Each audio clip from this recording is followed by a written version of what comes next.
it's an offering of unselfed love. It is an offering wherein there is no holding out of the ego, no holding out of that little I, where everything is laid on the altar, where we put everything on the altar and have no holdouts.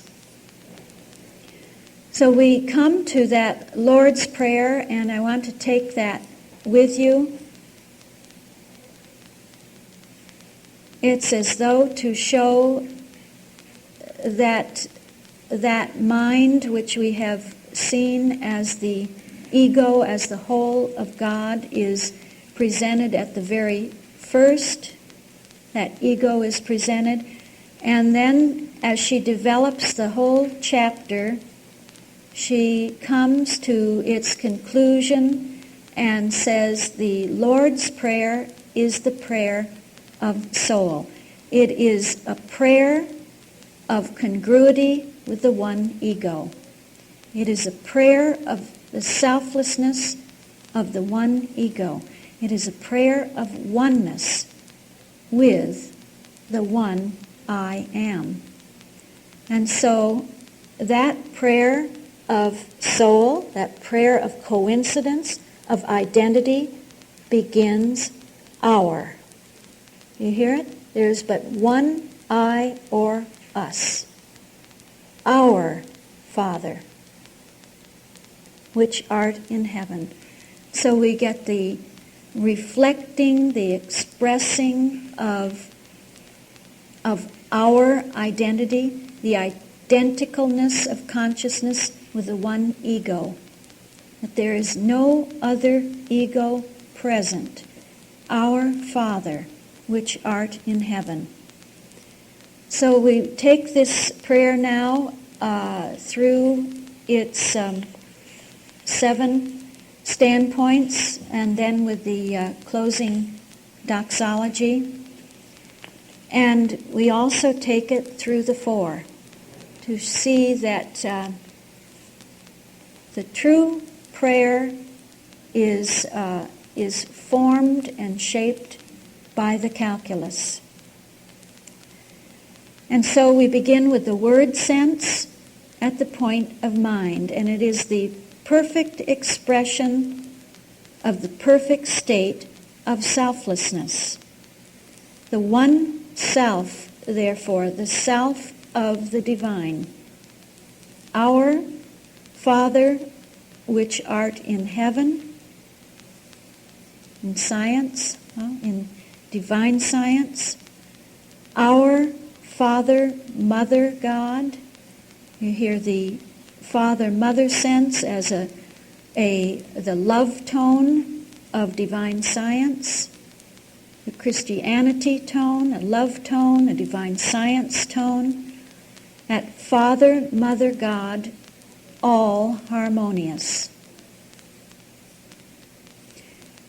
Spirit, hallowed be thy name.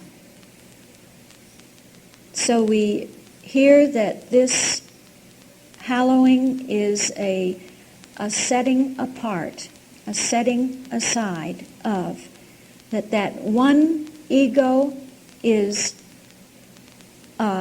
set apart. It is set apart because it is the only. It is the only.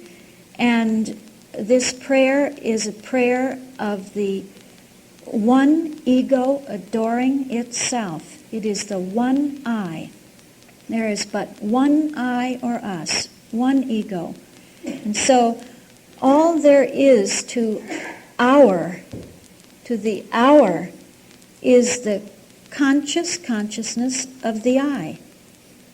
The am or being of the I. Hallowed be thy name, adorable one. One ego adoring itself.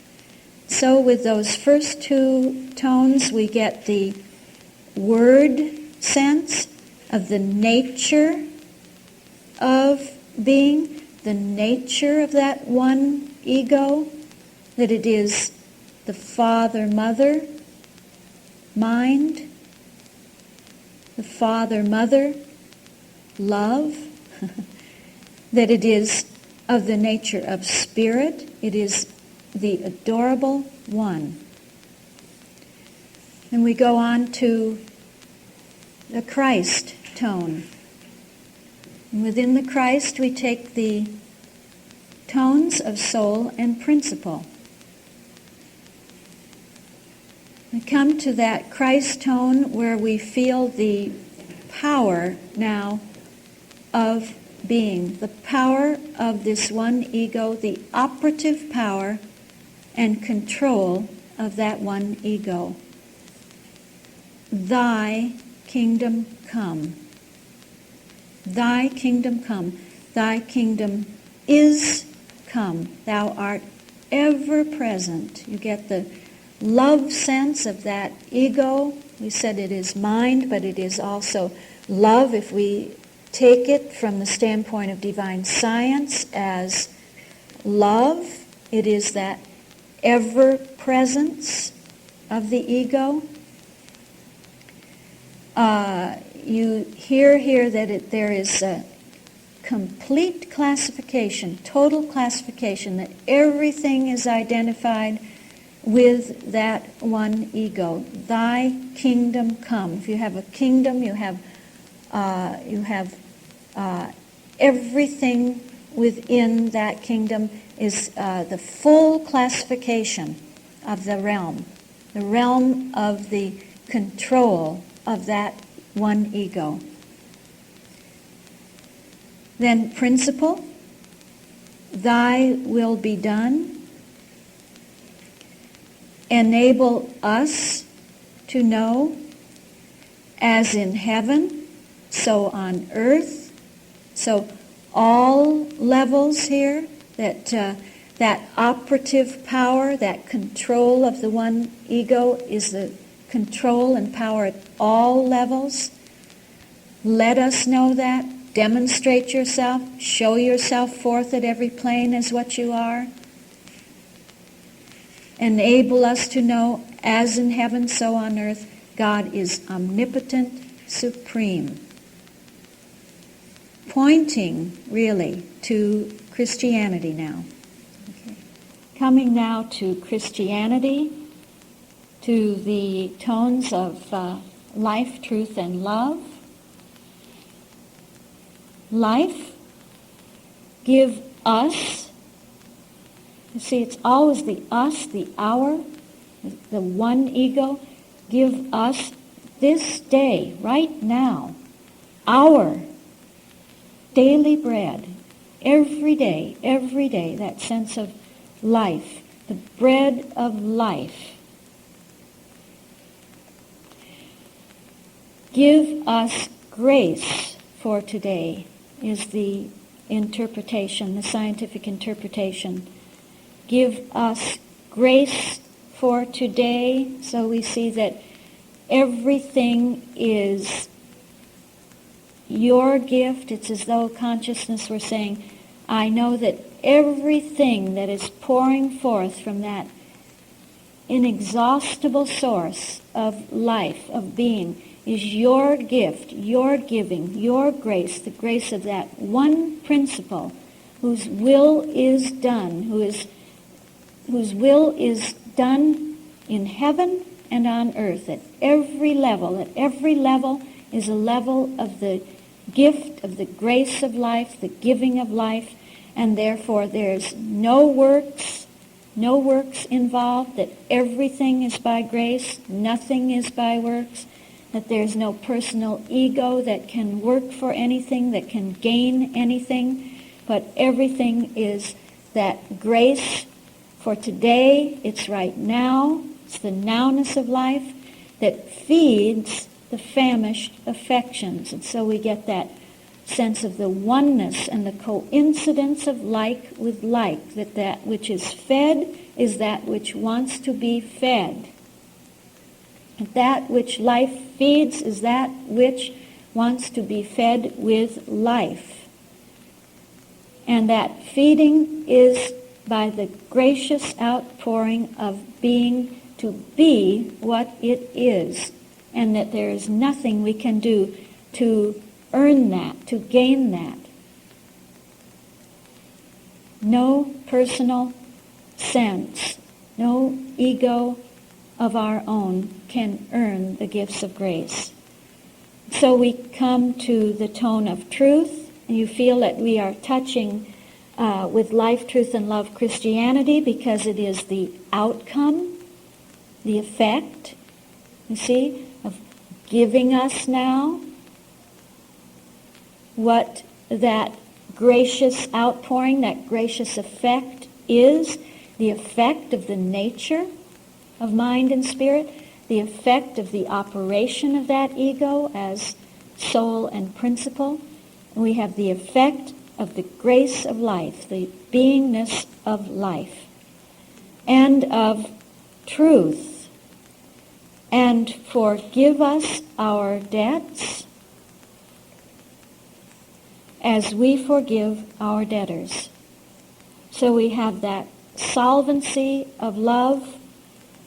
How love forgives. How does love forgive? Love can only see loveliness. Love only knows loveliness. And so love is reflected in love.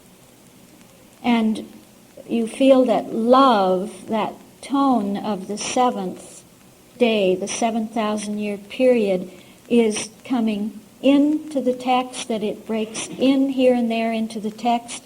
It's breaking in here to show the promise of that fulfilled state of consciousness of the 7,000-year period, that love is always reflected in love, that there are no debts, that our true state of consciousness is always a state of solvency, of being at the point of solution, that the wholeness of truth, the holistic quality of the consciousness of truth, of the pure reflection and absolute consistency of that consciousness, is a state of solution, of absolute solution, complete reflection. And so you hear the Christianity tone of that perfect reflection of Christianity, of the reflexion of Christianity, reflex, I-O-N, the reflexing of how love can do nothing but to reflect on love. That love is always, therefore, reflected in love. And so it is that which comes out is of the same nature as the Word, the same power as the Christ. It is the oneness with God, that we are one with, one with. Love is reflected in love. And we come to the final tone of love in the seven, and see how that one ego is effecting oneness, how the one is bringing about oneness. And you know that before she gives the Lord's Prayer, on the previous page, she is talking about that, this very statement, deliver us from evil. Because the text is, and lead us not into temptation. Don't let us be tempted to feel that anything else is going on but love, but deliver us from evil. And she says, actually, that deliver us from evil is, in its truer translation, in its truer interpretation, deliver us from the evil one. From the one evil. Deliver us from the evil one, or the one evil. And this is precisely what love does. Love delivers us from the noumenon. Love does that. Delivers us from the noumenon. Because to love there is no error. And to love, there is only equipollence. So there is only that equipollence of the allness and oneness of the ego and the nothingness of an evil one. So it is, lead us not into temptation, but deliver us from evil. And God leadeth us not into temptation. Love cannot. This is impossible to love. This is an impossibility to God. This is not a God possibility to lead us into temptation. But God, love, delivereth us from sin, disease, and death, the belief of not being one with love. And so everything is brought home to love, is seen to be in or one with love, and we get the full demonstration of the one in its oneness. Then we come to the science tone in the prayer. This is the doxology, or the chant of praise. It is, as the standpoint of science, the eternal state of being, or the eternal state of reality, which lies behind everything that we have seen as the Word, Christ, and Christianity. For, you see that? For, if you have a for, this is really the premise, and what we have read was the conclusion. What we've already seen is the conclusion to this premise. Word, Christ, and Christianity are the conclusions that we can draw from science. And so we go back to the oneness, draw closer to the oneness of being, to the eternal state of being, to the eternal fact that lies behind that word, Christ and Christianity. For thine is the kingdom. Word. Thine is the kingdom and the power, the Christ, and the glory, Christianity, forever, science. So that to that one ego, the kingdom is yours. It's a prayer of self-glorification of that. The ego idea glorifying the ego principle. That the kingdom is yours. The kingdom of the one ego. The power is yours. The power of the one ego. The glory, all the glory is yours. It's all the glory of one ego. The one ego, all and forever. For thine is the kingdom, you could say that the seven, the whole nature, and the power, the four, and the glory, the four, forever, as one. The seven and the four are absolutely one. And then Mrs. Eddy lifts it even higher. We see that she lifts it to the point of God's own inner core essence. For God is infinite, all power, all life, truth, love, over all, and all. So you feel that that there could perhaps be an indication of the 7, and the 4, and the 4. That God is infinite, the 7. All power, the 4. All life, truth, love over all, the 4. And all.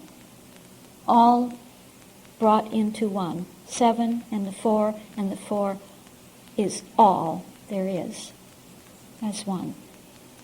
And so it is the full self-expression of that one ego as life, truth, and love, and the all-inclusiveness of being as the all in all. That is the, again, it has a cybernetic feel to it because now one has stated the premise, and from that premise you can come out again from a higher plateau and consider that our Father. That's our Father. That's our Father, Mother God. All harmonious. That's the adorable one. That's the nature of being.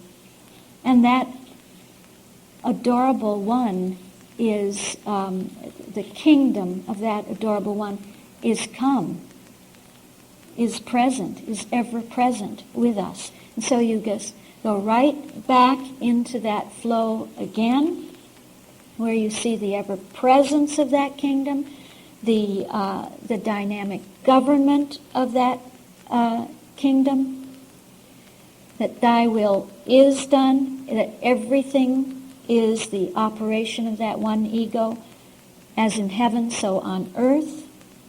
And then the outcome again, the Christianity tone of it, is that, what is that for us? The flooding of grace, just the pouring forth of the grace of that principle, which is mind, spirit, and soul. Pouring forth, bringing forth the fullness of life, which is the full consciousness of truth, wherein there are no debts, nothing missing, where love is reflected in love, and so there's no possibility that we could ever be in any state except completely delivered by love. We're in the state of absolute, complete deliverance or oneness with love. Something like that. It comes out differently every time, but I really feel, and I think we felt on the other coast, that it was a prayer of divine science, a prayer very much permeated by the oneness of divine science.